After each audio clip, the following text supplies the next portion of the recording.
በኢትዮጵያ ታሪክ ውስጥ ከአክሱም ዘመነ መንግስት በመቀጠል ከተተካው የዛግዌ ሥርወ መንግስት ጋር እኩል ስለተመሰረተውና ከዛግዌ መንግስት ግዛት ይበልጥ የነበረ አካባቢን ያስተዳድር ስለነበረው ኢስላማዊው የኢፋት ሱልጣኔት ወይም የጀበርት ሀገረ ግዛት ብዙም ሲወራ አንሰማም።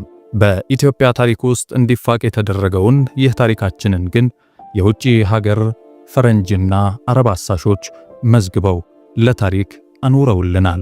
የኢፋት ሱልጣኔት የሚደንቅ ታሪክ ያለው ከሸዋ ኢስላማዊ ሱልጣኔት ቀጥሎ የተመሰረተ ከዋነኞቹ የቀይ ባህር ጠርዝ 7 ኢስላማዊ መንግስታት ትልቁና ሁለተኛው ነው።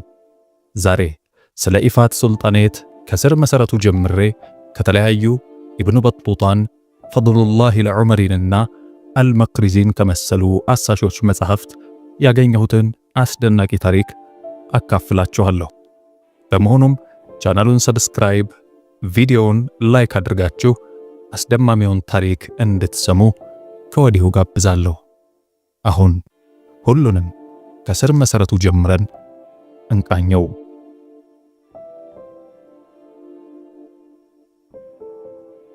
ነገር ከመሰረቱ ሲሆን ያምራልና ከጥንስሱ ልጀምር።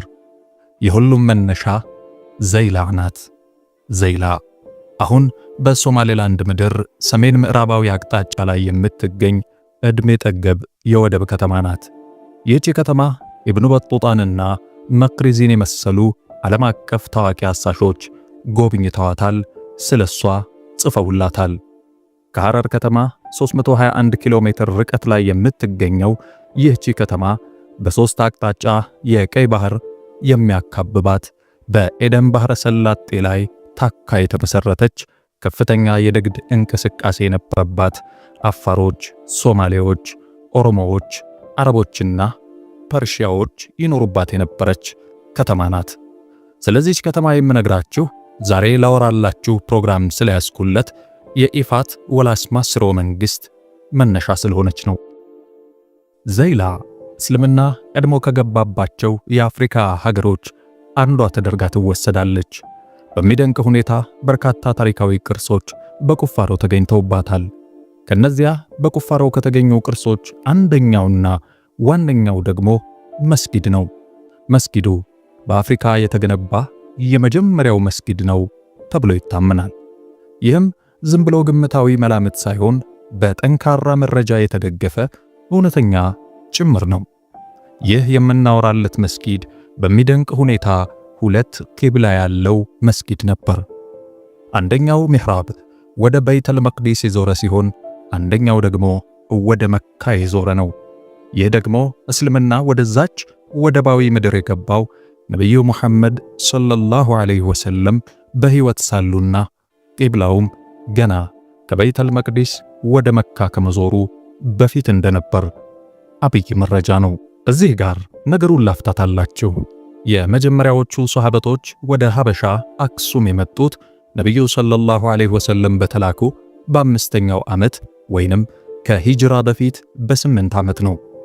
ያኔ ሷሃበቶቹ ሀበሻ ሲደርሱ 5 ወቅት ሶላት ገና በሙስሊሞች ላይ ግዴታ አልተደረገም ነበር።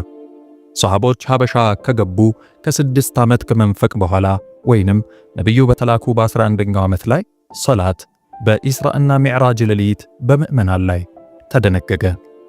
ነብዩና ባልደረቦቻቸውም በታዘዙት መሰረት ወደ በይተል መቅዲስ ፍልስጤም ዞረው መስገድ ጀመሩ። ሶላት ከተደነገገ ከ1 ዓመት ተኩል በኋላ ሷሃበቶች ለመጀመሪያ ጊዜ የሀበሻን መሬት ከረገጡ ደግሞ ከ8 ዓመታት በኋላ ነብዩ ሙሐመድ ሰለላሁ ዐለይሂ ወሰለም ወደ መዲና ተሰደዱ። ኑራቸውንም በመዲና ጀመሩ። ይህ ከሆነ ከዓመት ከ4 ወር በኋላ የበይተል መቅዲስ ቂብላነት ተሽሮ ቂብላው ወደ መካ ዞረ። ይህ ማለት ቂብላው የተቀየረው ሷሃቦች ሀበሻ በገቡ በ9 ዓመት ከመንፈቅ አካባቢ ነው ማለት ነው።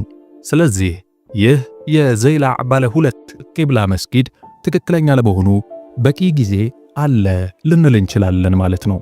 ምክንያቱም ሷሃበቶች ኢትዮጵያ ከገቡበት ጊዜ ጀምሮ ቂብላ እስከተቀየረበት ጊዜ ድረስ 10 ዓመታት አለ።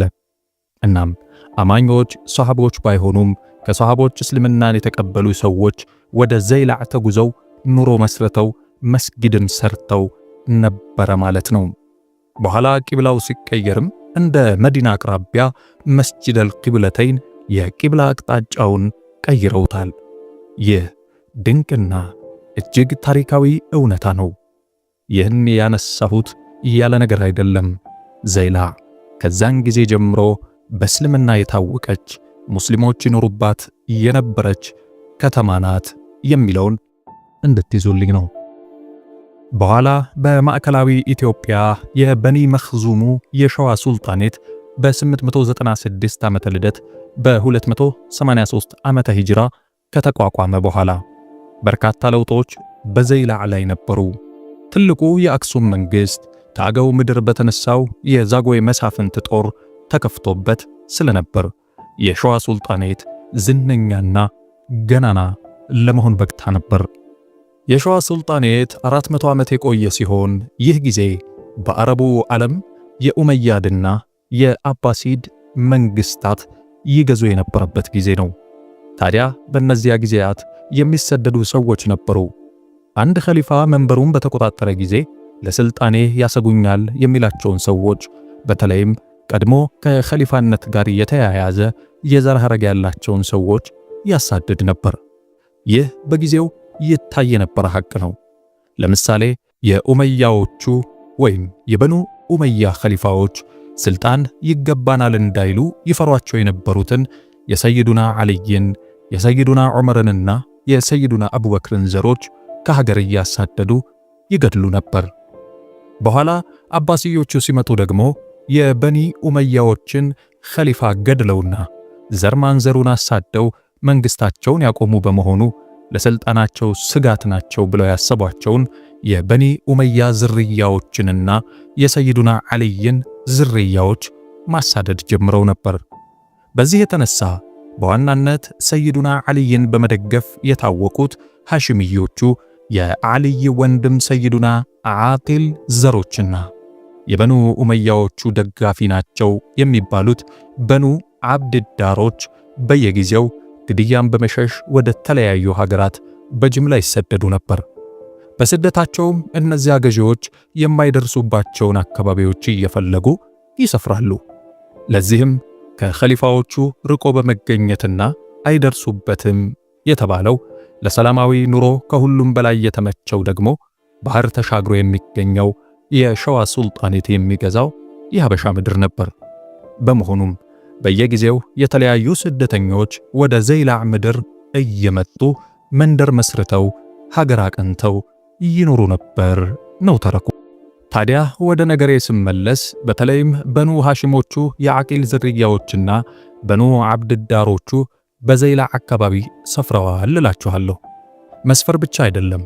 ልክ እንደ በኑ መኽዙሞቹ የሸዋ ሱልጣኔት መሪዎች ሁሉ ዓቂልይና በኑ ዓብድዳሮቹ በጊዜ ሂደት ከዘይላዕ የአካባቢው ነዋሪዎች ጋር እየተጋቡ መሰረት ጥለው ሲኖሩ በሸዋ ሱልጣኔት ስር በመሆን 7 የቀይ ባህር ጠርዝ እስላማዊ መንግስታትን ለመመስረት ችለው ነበር።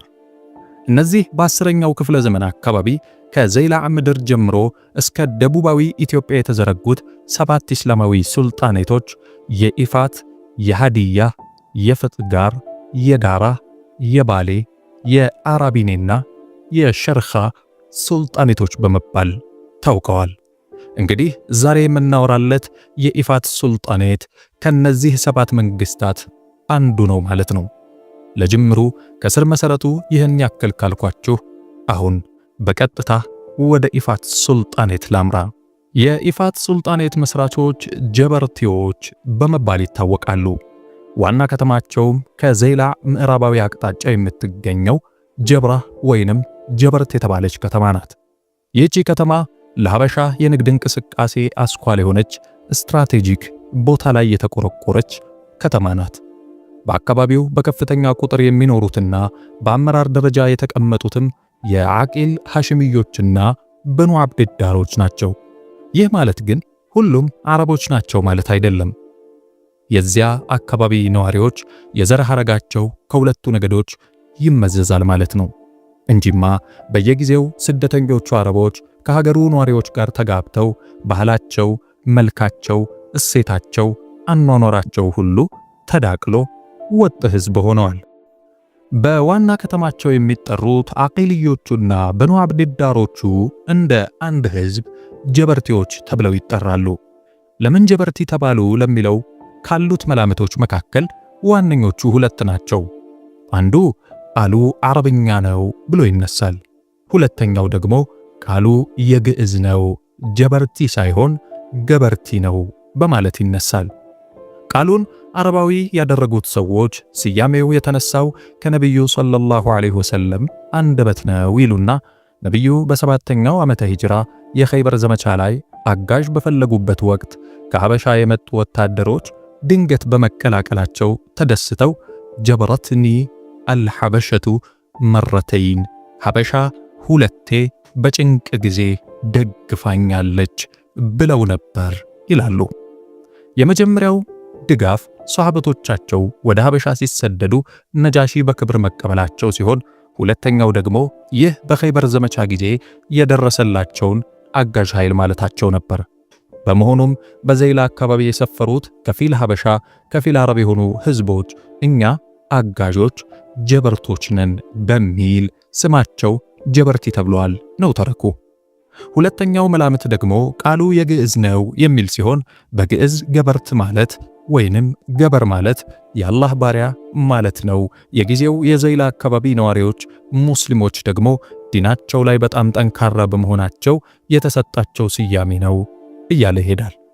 በመሆኑም ከዚህ በኋላ ጀበርቴዎች ስል በኑ አቂል እና በኑ አብድዳሮችን ማለቴ እንደሆነ ያዙልኝ። 400 ዓመታትን ያስቆጠረው የሸዋ መንግስት ወደ እርጅናና ድካም ሲያዘነብል በጀበርት የኢፋት መንግስት ለሸዋ ሱልጣኔት እየገበረች ትኖር ነበር። ሸዋ በስልጣን ሽኩቻና የእርስ በርስ ግጭት ከፍተኛ ውጊያ ያደረገች ቆይታ በስተመጨረሻ በ682 ዓመተ ሂጅራ የሸዋው ገዢ ሱልጣን ድል መራህ ተገደለ። ይህ ሁላ ሲሆን ኢፋትን ይገዛ የነበረው ከሱልጣን ድል መራህ ጋር በጋብቻ አማችነትን የተዛመደው ሱልጣን ዑመር ወላስማ ወይንም ዑመር ወላሽማ የተባለ ሰው ነበር። ዑመር ወላስማ በጊዜው የኢፋትን ግዛት የጎበኙ አሳሾች እንደሚሉት አላህን በመፍራት የታወቀ ጀግንነቱ የተመሰከረለት በፍትህና ፍርድ አዋቂነቱ አቻ የሌለው ዑለማና ሊቃውንትን የሚወድና የሚያቀርብ ደግ የአላህ ባሪያ ከሚባሉ ሰዎች ውስጥ የሚመደብ የዘር ሐረጉ ከዓቂል ኢብኑ አቢ ጣሊብ ሐሺማዊ ነገድ የሚመዘዝ ነው። ታዲያ በሸዋ የሚሆነውን ይህንን አስከፊ ሁኔታ ተከትሎ የኢፋት ሱልጣኔት ገዢ የሆነው ዑመር ወላሽማ የአማቹን ገዳዮች ለመበቀል ወደ ሸዋ ዘልቆ ገባ። በ1285 ዓመተ ልደት 684ኛው ዓመተ ሂጅራ ሸዋን ሙሉ በሙሉ ወረራት። ሰፊውን የሸዋ ግዛትም ወደ ራሱ የኢፋት ወይንም የወላስማ ሱልጣኔት ጠቀለለ። በሸዋ ሱልጣኔት ተይዘው የነበረውን የሰባቱ እስላማዊ መንግስታት የበላይ ገዢነትም ከሸዋ ግዛቶች ጋር አብሮ በእጁ አደረገ። ትንሿ ኢፋትም ግዙፍ መንግስት ሆነች።